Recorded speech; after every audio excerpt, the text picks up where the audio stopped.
forgotten village, hidden between the mountains and the sea, lived a man named Ilias. He was not rich, not known, and not powerful, but he carried something deep inside: silence.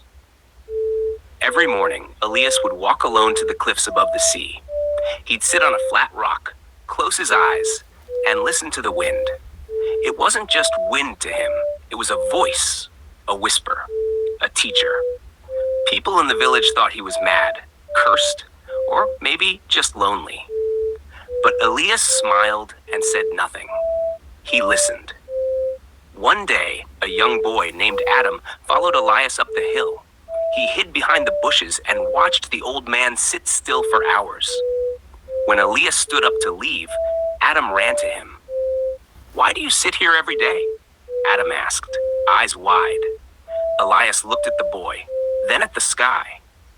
"I speak to the wind," he said softly, "and sometimes it speaks back." Adam laughed. "Wind doesn't talk. That's silly." Elias smiled again. "Everything talks if you're quiet enough to hear it." That night, Adam couldn't sleep. The old man's words echoed in his mind like a quiet drum in the dark. Everything talks if you're quiet enough. The next morning, he returned to the hill, but Elias wasn't there. Only the wind and a note pinned under a rock. Silence is not empty. It's full of answers. Adam stared at the note, then at the horizon. The wind brushed his cheek like a whisper. Was Elias gone, or had he become part of the wind? Adam ran home that morning with the note clutched in his hand. He didn't tell anyone, not his mother, not his friends, not even his little dog. The message felt sacred. That night, he sat by his window, letting the cool breeze in. He closed his eyes and whispered to the wind, "Are you there, Elias? Can you hear me?" Silence. Then a gust of wind blew his candle out. Adam gasped. Coincidence? Or answer? The next day, Adam packed a small bag, a sandwich, a notebook, and his courage. He climbed the hill again, sat where Elias once sat, and wrote in his notebook, "I want to listen. I want to understand. Teach me." He left the notebook under the same rock where Elias had left the note. For days, Adam returned. The notebook never moved. The rock was still, but the wind, it danced. One day, he opened the notebook and found something new. Words, but not his. In rough, shaky handwriting. Listening is not hearing. To listen is to surrender.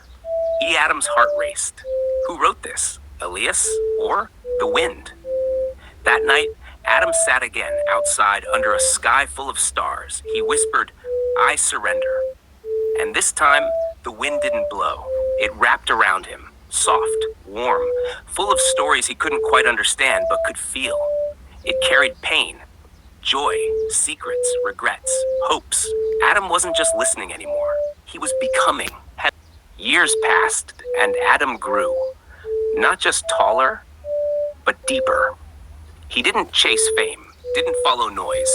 He walked often, thought often, and returned always to the wind. While others posted pictures and chased likes, Adam collected moments, words, whispers, the kind only the wind could give. People began to notice him. They asked, "Why are you so calm? How do you always know the right thing to say? What's your secret?" Adam would smile and say, "I listen." One day, Adam packed his things, notebooks, stones, the note from Elias, and he walked far, through forests, through deserts, through cities. Everywhere he went, he found someone broken, someone tired, someone silent. He sat with them, listened. And when the wind came, he translated.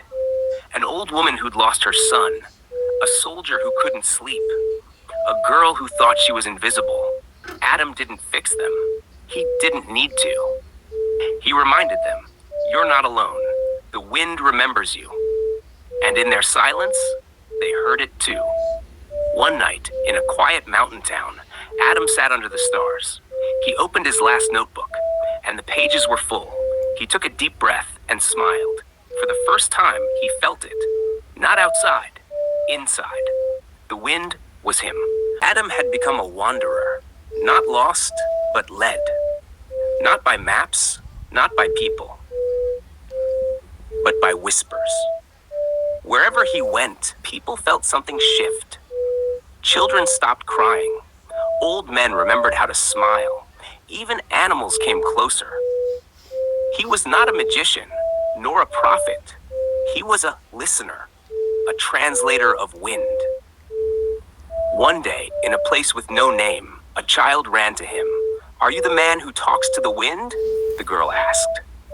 Adam laughed softly. "I used to be." "Why don't you now?"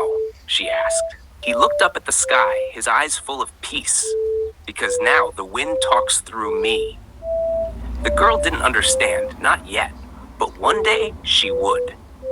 That evening, Adam sat on a quiet hilltop, just like Elias once had. He took out an old notebook, the very first one.